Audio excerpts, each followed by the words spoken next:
After a pretty bleak year in 2016, LG is back with its first solid phone in a while. I'm Ben with 9 to 5 Google, and this is the LG G6, and this is our full review.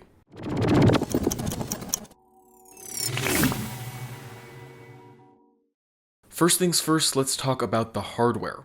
LG has made the very wise decision on the LG G6 to ditch the modular and cheap-feeling build of the LG G5 in exchange for a metal and glass build. While it's not exactly unique, the phone feels excellent in the hand and looks stunning, and it's also rated at IP68 for water and dust resistance. The unit I tested is the black model, which looks great, despite being an absolute fingerprint magnet. That said, it is the only one I would really recommend, since the bezels on other models are colored, breaking the illusion that this is a bezel-less screen.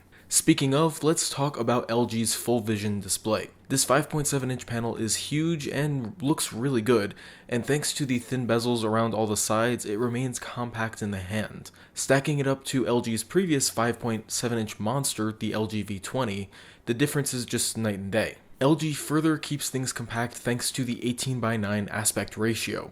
It keeps the phone's width to a minimum, making one-handed use much easier. Of course, this doesn't play nicely with some apps like YouTube, but Google is working with developers to improve this. Now, out of the box, the LG G6 runs atop Android Nougat with LG's skin over top. Now, this skin hasn't changed very much since the LG V20, which is to say that it's not really that bad. LG pulls in a lot of elements from stock Android on the G6, although it would be nice if elements no one uses like Q-Slide or LG's mediocre keyboard were eliminated. Now, the biggest problem with the LG G6 is performance.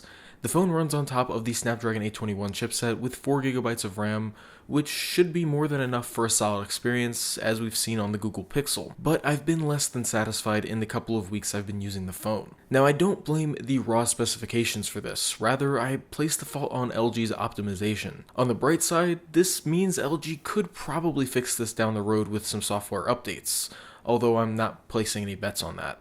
Now, battery life is a semi-concern on this phone. Looking at the footprint of the phone, a 3300 mAh power pack seems kinda generous, but given the 5.7-inch display, it's not super impressive. Thankfully though, battery life is solid overall despite some issues with heavy usage. Now, LG has also included wireless charging on the US model as well as quick charging over USB-C, both of which are always appreciated. Now, the last major point to talk about on the LG G6 is the camera, and it's kind of excellent. The raw results aren't quite as impressive as other devices like the Google Pixel, but LG's saving grace is the wide-angle lens, and that's gotten much better in the LG G6. It's useful, it's fun to use, and it's my personal favorite implementation of a dual camera system. Results in good lighting are great, but this sensor clearly has issues in the dark. LG's camera app is always great, as it has been in the past. It takes advantage of the extra screen real estate with a live camera roll, and the manual controls that it offers are always appreciated, and it's great to see that they're now in video as well. Now, overall, the LG G6 is a really good phone, but that's it. There's nothing special here, it's just a good phone. Is that a bad thing? Not really. LG has made a device worth buying. But if you're at least somewhat interested in other options like the Google Pixel or the Galaxy S8, they might be better options at the end of the day. But with all that said, we'll go ahead and wrap up this video. If you enjoyed, be sure to give it a like and subscribe to the channel for more videos coming soon. I've been Ben with 9 to 5 Google, at NexusBen on Twitter. Thanks for watching.